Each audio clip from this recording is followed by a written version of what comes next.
One of the funny things about being a pastor, actually, is that many of us do go to school for it. See what I did there? I'm doing a seminary joke now. The school that you go to for being a pastor is called seminary. Sometimes I tell people it's Bible college because what does seminary even mean? So here's the fun thing, though, about seminary. Do you know what they don't teach you in seminary? They don't teach you how to be a pastor. Ironic, right? Like, that's not what they teach you.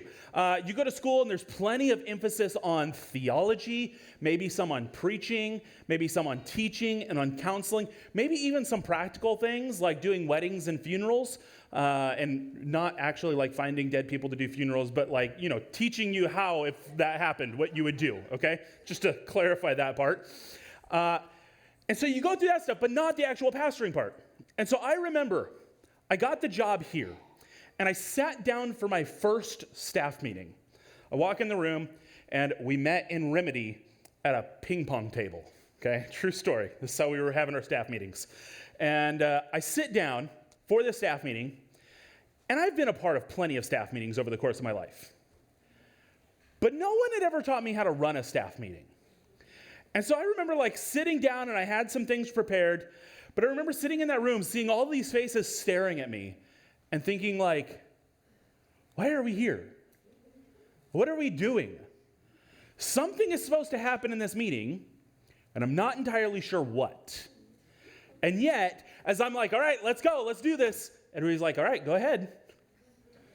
And I'm oh no, what do I do? Right? That's the funny thing about life, though, because whether it's pastoring, whether it's something else, I can guarantee every single one of you at some point in your life has gotten to somewhere in life that you realize, I don't know as much about this as I thought I did.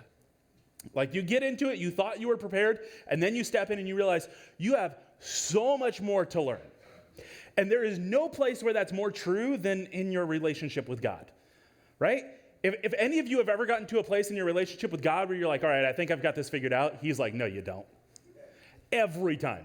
And so Zechariah, he's made it into our stories over the past 2 weeks. And Zechariah was the father of John the Baptist. But before he ever had that responsibility as a father, he was a priest in the temple. And so this was the guy that people would have looked at him and said that if anyone knows about God, if anyone knows how to trust God, it's got to be Zechariah. He's the guy working in the temple. But if you remember the story, Zechariah doubts the message of the angel, and he's struck with muteness. He can't speak, and he wasn't able to talk until he showed an action of belief. In ancient culture, your first son was supposed to be a little junior. Right, little Zechariah Jr. should have been his boy. And so as they're getting ready to name the baby and Zechariah still can't speak, they're all right, I guess we'll ask the mom, Elizabeth, what do you want to name your baby? It's Zechariah, right? And she's John. And they're what? Elizabeth, you don't have anybody in your family named John. What? Are you just trying to undermine your husband? Is this a prank because he can't speak up for himself? Right? And so they go to Zechariah and they're dude, we think your wife's trying to pull a fast one on you. And so Zechariah asks for a writing tablet. He gets a stone tablet and he's over there, going away, doing what he's doing. And he writes out his name is to be John. That's his name. And at that exact moment, his mouth was opened. He was able to speak again, and he began praising God. And so if you've got your Bibles with you this morning, you can go ahead and turn in them to Luke 1, verse 67. And while you're doing that, I'm going to move this a little bit. I'm so sorry, Luke. But I can't see the people over there, and I want to. Beautiful people over there. Luke chapter 1, verse 67. If you don't own a Bible, you are welcome to head to the welcome booth outside. We would love to gift you one. And as you're turning there, I want you to notice, before we even get to the text, that even a seasoned priest like Zechariah had plenty that he still needed to learn about God. This guy who it was literally his job to be in the presence of God still had so much to learn about what it was to be in the presence of God. I used to dread preaching Christmas and Easter because I'm what am I going to say that people don't know? There is no surprise factor. It's gone. You guys are I know what he's preaching on. He's going to preach about the birth of Jesus. Easter, I bet he's going to preach about the resurrection, right? Like, there's no surprise factor. I used to dread preaching those because I'm like, what am I even supposed to say? And so I tried one year. When you're still young, you try new things. And I tried to preach a Christmas service from Ezekiel about nope, we won't get into it. Ezekiel, if you've ever read it, it's, okay, we'll just leave it at that. And so suffice to say, it went very, very poorly. We are probably fortunate that the church at the time had 12 members, because if it had any more, they would have left, okay? We had so few people that there weren't enough people to leave. But since then, I've realized that I still have so much to learn about God, even in the Christmas season, just like you do. And so there is actually a way that we can enter into the Christmas story with humble hearts and open minds to encounter the baby Jesus in a brand new way. Are you with me? And so as we prepare ourselves to enter the text today, that's our prayer today, that's our prayer over the next couple weeks, that we could all approach the manger with humble hearts and open minds to meet Jesus in a brand new way. So here we go in Luke 1, 67 through 70. It says, his father Zechariah was filled with the Holy Spirit and prophesied, praise be to the Lord, the God of Israel, because he has come to his people and redeemed them. He has raised up a horn of salvation for us in the house of his servant David, as he said through his prophets of long ago. So this week in Advent is the week of joy. And I think that we get a beautiful picture of that in this song from Zechariah, as he's spent months now without the ability to speak. When he finally does open his mouth, he erupts in joyous praise. And I think that we all like to imagine that we would have done the exact same thing. But let's be honest, right? Like, as much as I love God, as much as I work hard to become more and more like Jesus, I think that there's a pretty good chance that I open my mouth immediately with some pettiness. Come on. This is church. We can be honest, right? I think that there's a good chance that I get my speech back and I'm like, okay, God, now that I can talk, let's talk. And if I'm being honest, I would probably give a piece of my mind to my pregnant wife, Katie, too, right? Like, pregnant Katie and I can't talk. I know for a fact, just so you guys know, I have her check everything that I say about her before I say it. So she read this and she agreed with it, okay?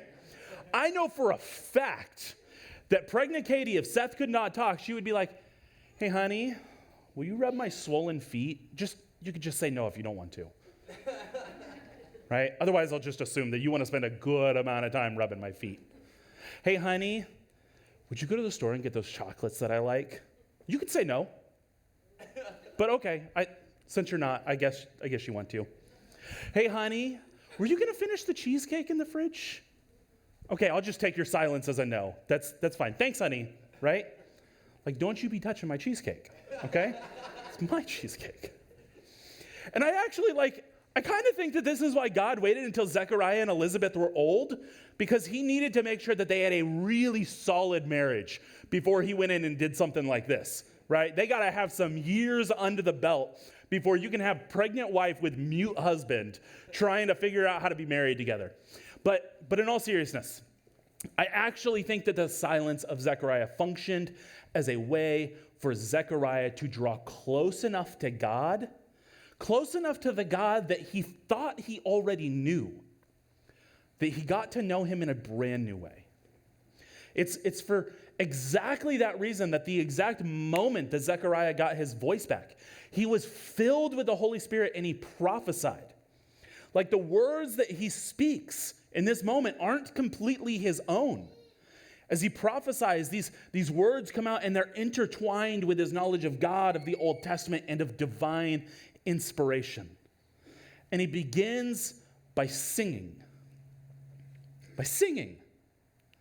And not about his own son, but about Jesus. He talks about salvation for us.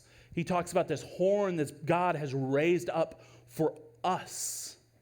And my goodness, there's so much Old Testament imagery here that we don't have time to get into, and I wish we did, but I'll suffice with this quote from Joel Green. He said this, he said, quote, "The song presents a melange of images, divine visitation, Exodus, Jubilee, New Covenant, illumination, not to specify with precision what form God's purpose will take, but rather to project its magnitude, its immeasurability, its irreducible quality. What God is doing extends the reach of what God has done. It exceeds what has been hoped, and the result will be a new community in which God's peace and justice are incarnated." Unquote. And so there's all this going on. But there's one thing that is clearly on the mind of Zechariah. And so there's one thing that I want to pull on a little bit. And it's the Exodus story. You guys familiar with the Exodus story? It's the story, if you're unfamiliar, it's the story where God's people, they're enslaved in Egypt until God rescues them by parting the Red Sea so that they can walk through on dry land, and then the sea closes and it crushes their enemies. It's actually, this is why Luke read the psalm that he did this morning, because Zechariah is quoting from that psalm, which is quoting from the Exodus and all that happened. And so Zechariah's prophetic psalm is declaring that there is a new Exodus coming, a new road out of slavery and into salvation. And Jesus will be the mighty warrior God who saves his people from oppression. He will redeem them. It's the word that Zechariah used, redeem. Do you guys use the word redeem often? I feel like people don't use it that often. Maybe for coupons. Do you guys ever use it for anything that's not coupons? Right? No? Okay, I'll just take that as a no. We don't use the word redeem for anything if it's not coupons, right? And so everything that you know about the word redeem is probably about this little piece of paper that's like, can I get a discount? Okay? God was not trying to get a discount on us, okay? I'll just throw that out there. That's not what that means. But this word redeem, this is such an important biblical word. This word is so important in the Bible that we're actually going to do a series through the book of Exodus next year that I'm really excited for. And at that time, we'll unpack it more. Okay, so we won't fully dive into it. I won't fully nerd out. You're welcome. But to redeem in the Bible is to take back something that you already owned. Something that was already, that you had the right to possession of that thing. Church, every single one of us knows the weight of sin and death. We're all impacted by it. And the holidays are hard for many of us because of it. Because of sin and death and the way that it's worked its way into our families, into our own lives, and it's made things messy and it's made things hard. We live constantly in the weight of sin and death. But for Jesus to redeem us means that sin and death never actually rightfully owned us. We don't actually belong to them. It's more like sin and death stole us from God, the one to whom we truly belong. And so Jesus came to reclaim that which rightfully belongs to him. To redeem is to reclaim. And this is why the Christmas story is such a big deal. Because how does God reclaim something when sin and death are between us and God? It's literally like sin and death is here in the middle. We're over here now, and God is over here, and sin and death is in between us. How does God take us back? He enters into sin and death to reach through it and to grasp us on the other side and to pull us back through. Are you tracking? He reached through death. And that's precisely why Jesus chose to become human. He entered this world as this little defenseless baby, precisely so that he could die and reach through to grasp us and pull us back to the other side with him. That's redemption. That's Christmas. And goodness, there is joy in that for us. Church, the joy of Christmas is that the blackness of night has ended as Christ has dawned. As Jesus enters the world, his light floods over all the blackness of sin and death as he begins to take back that which rightfully belongs to him. Because the fact of the matter is that God always keeps his promises. And Zechariah concludes this part by noting that he notes that all of this was said through the holy prophets of long ago, right? In other words, this was God's plan all along. He knew God knew what he needed to do. And now he's finally doing it. And so Zechariah's song moves forward in that tune. And so he says in verses 71 through 75, he keeps going and he says that God offers salvation from our enemies and from the hand of all who hate us, to show mercy to our ancestors and to remember his holy covenant. That's his holy promise. The oath he swore to Abraham, our father, to rescue us from the hand of our enemies and to enable us to serve him without fear in holiness and righteousness before him all our days. A while back, one of my boys was taking a bath, and his brother noticed. And naturally, because my boys they love each other so much. They're so affectionate and kind. And so his older brother noticed that his younger brother was taking a bath. And he thought, you know what? My brother needs a towel. Just kind thought. So he runs out of the room. He finds a towel fresh out of the dryer. You guys know that fresh out of the dryer towel, especially in wintertime, that is it. That is, okay? And so he gets that warm, crisp towel. He brings it. He runs to the bathroom to his brother, and he throws it into the bathtub with his brother. Fun fact, that was the last dry towel in our house, because my kids think that they need to take 37 baths a day, and there's 4 of them, okay? Do you ever find yourself looking at somebody? Maybe it's a kid, maybe it's an adult who still has their kid brain, I don't know. But do you ever find yourself looking at somebody and just thinking what in the world is it that makes you do the things that you do? You can be honest. Probably while you're on 99, right? And you're like, what is it that makes you do the things that you do? What is going through your brain right now? If you were with us over the summer, then you may remember we did this whole series on some of the crazy stories in the Bible. People and God both doing these absurd things that look ridiculous on the surface. But we learned that God always has good motives, right? God may do some bonkers things if we're being honest, but he always has good motives. So what is it that motivates God? Why does God do what he does? God is motivated by mercy and his own promises to us. This is why we're told in Paul's letters to Timothy that we can deny God, but he can't deny himself. He is going to remain faithful to his promises even when we don't. And so Zechariah praises God, thanking him for showing mercy, both now and even as far back as to the ancestors who died waiting to see that mercy. Because God has this tendency to do everything in a different way than we expected, right? That's just kind of the way he works. He makes these promises to us, and then sometime after we begin wondering, God, why is this promise not fulfilled? What are you doing? When are you going to move? When are you going to do the thing? We're convinced. God is like, hey, I opened the door for this job for you. And you're like, all right, let's go. And then you're like, wait, God? Right? And you're like, what are you doing?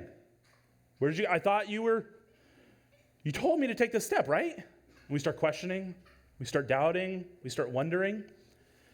And it's usually at that moment that God goes out of his way to show us that he has been fulfilling his promises all along, just in a way that we never expected.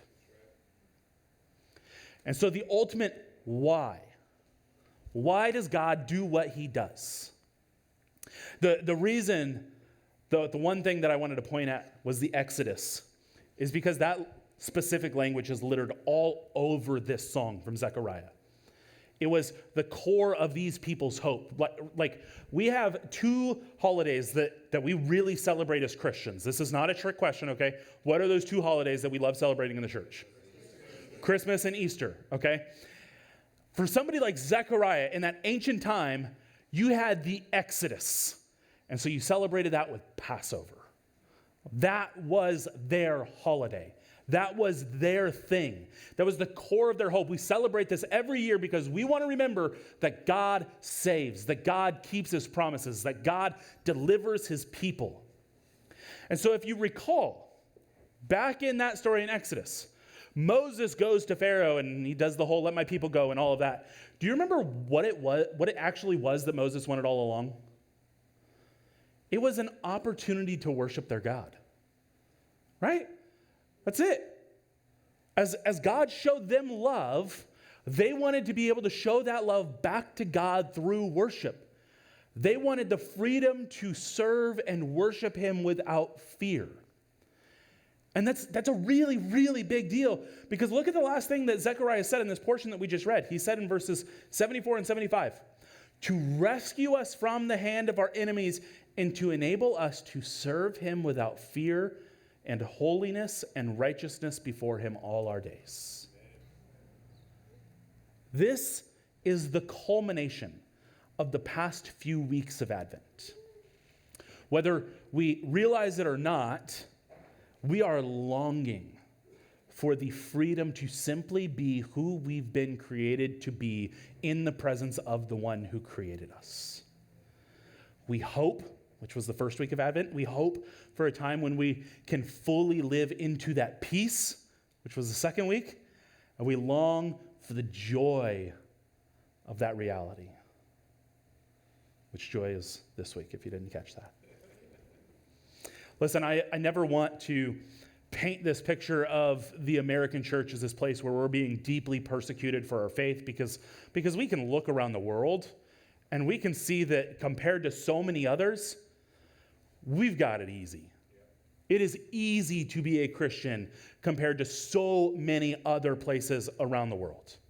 So having said that, I also think that we can go too far in the other direction, right? Where we can say that other people have it so hard that your problems don't matter. Have you ever kind of felt that way, right? Or that somebody else was projecting that onto you? Like this is what people do when they become parents. I've been guilty of this too. Everybody, when they become parents, they hear somebody younger than them be like, man, I'm tired. What do you have to be tired about, right? Like, I got 4 kids keeping me up all night, every night, for the past 8 years. What are you tired about, right? This is, I'm never told to preach except now, all right. This is what we do, right? And then even like my parents now, like my parents had 2 kids, only one of them still at home. My dad's still like, what do you have to be tired about? I'm like, I have 4 of them. I had twice as many kids as you, and all 4 of them still live at home. And by the way, none of them sleep. None of them can do anything by themselves, okay? Like, come on. But listen. Here's where I want to go with this, okay? Can we just stop comparing ourselves like this? Yes, kids get tired. Teenagers get tired. Young adults get tired. And the elderly get tired. And it looks different for every single one of us. Right? We don't have to say, like, what do you have to be tired about? They're a human being. That's what they have to be tired about. In the same way, okay, we may not be persecuted like Christians in other parts of the world. We may not be fearing for our lives in other ways, but there are still tensions. There are still spiritual realities that are constantly trying to pull us away from Jesus. And we should acknowledge those things. Like last week, we just talked about the distraction of our phones, keeping us from hearing the Spirit of God. These are ploys of the enemy. It's still real, even if it's not the same persecution as worrying about losing my life. And so we live in this time now where we literally celebrate, okay, even in the church, in this room, breaking one of the commandments. Did you know that? There's this commandment to keep the Sabbath holy. How often have you heard that we just need to work harder? You just need to do more. You got to grind. You got to hustle. You got to pick yourself up by your bootstraps. You got to put the work in, right? That's the culture we've created. And we celebrate somebody who goes out of their way to just put that in all the time and to never Sabbath. Like, we may not have the same things going on, but we've still got our issues. Don't you long for a time and a place where you can serve and worship God in simplicity without all of these things pulling on you? How many of you struggle to pray because every time that you close your eyes to pray, your mind goes in a million different directions, and you're just tired of all of these distractions? Don't you long for a time where you could just worship God in simplicity? For a time where you can just rest in Him in everything that you do? And in some sense, that's precisely what Jesus brought us in Christmas. And yet that's also the fullness that we are waiting for Him to bring. So right here, right now, in this moment, what do we do with that?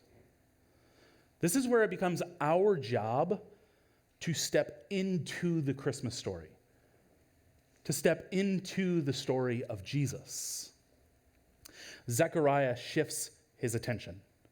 He's begun by focusing all of his attention on Jesus. The first 2/3 of this song are all Jesus. And then he turns to face his little baby boy, and he sings over John. I can picture this moment. We're told right before this about John being 8 days old. You guys probably don't remember how big an 8-day-old baby is, because every time we see one, we're like, oh my gosh, were they that small? Yes, every time, right? And so I just picture Zechariah in this moment holding this little 8-day-old baby, like small enough that I can picture in my hand that just a couple of my fingers is enough to hold up the head. It's not even the whole hand. Holding his baby, looking him in the eyes. And he sings in Luke 1, 76 through 79. And he sings to him, "And you, my child, will be called a prophet for the Most High. For you will go on before the Lord to prepare the way for him, to give his people the knowledge of salvation through the forgiveness of their sins, because of the tender mercy of our God, by which the rising sun will come to us from heaven to shine on those living in darkness and in the shadow of death, to guide our feet into the path of peace." What a beautiful song to sing to your child, to sing over them the place that they might live out in God's story. Like, first and foremost, to us as parents, we so often want to see our children become champions. We want them to be the best. We want them to be the greatest. But Zechariah sings to his long-awaited son, and he sees the value in raising up a child who will learn to live behind someone else. A son who will submit himself. A son who will find hope, peace, joy, and love in the shadow of Christ. And so this is where it transitions off of all parents and onto all of us. How do we signal this to those around us? How do we teach this to others? Here's the question that we need to ask. Have you yourself learned to find hope, peace, and joy in the shadow of Christ? Living in his shadow, behind him, out of the spotlight, no recognition, just living in his shadow. That's where the song of Zechariah has been taking us all along. The first 2/3 of this song all pointing to Jesus. It praises and magnifies this child that's going to do far more than imagined. But then Zechariah looks into the face of his little baby boy and he says, "And you play a part in the grand story of God." And so now you, church, I look you in the face and I say, "And you play a part in the grand story of God." N.T. Wright wrote this. He said, quote, "But Luke's story vibrates equally with the personal hopes and fears of ordinary people. Zechariah, Elizabeth, and Mary stand out as real people, hesitating between faith and doubt, called to trust God at a new moment in history. It's a mark not only of Luke's skill as a writer, but also of the nature of the God he is writing about. That both the big picture and the smaller human stories matter totally. Unquote. Zechariah's song reminds us that while God is still looking at the massive story that reaches beyond the limits of our universe, he also looks upon the individuals who rest within the story. He sees me and you personally. And not only does he see us, but he invites us into his story to be a part of it, with him. All because of what Zechariah calls God's tender mercy. Because we are to be images of God himself. And if we're to be images of God himself, then we must do what God himself did. We step into the story of God because we mirror the one who stepped into the story of Seth, the story of you. During Advent, we're reminded that God himself, he put on flesh and came to this world as a little baby so that he might step into your story. But during Advent, we also anticipate the return of that same God who is returning to make all things right.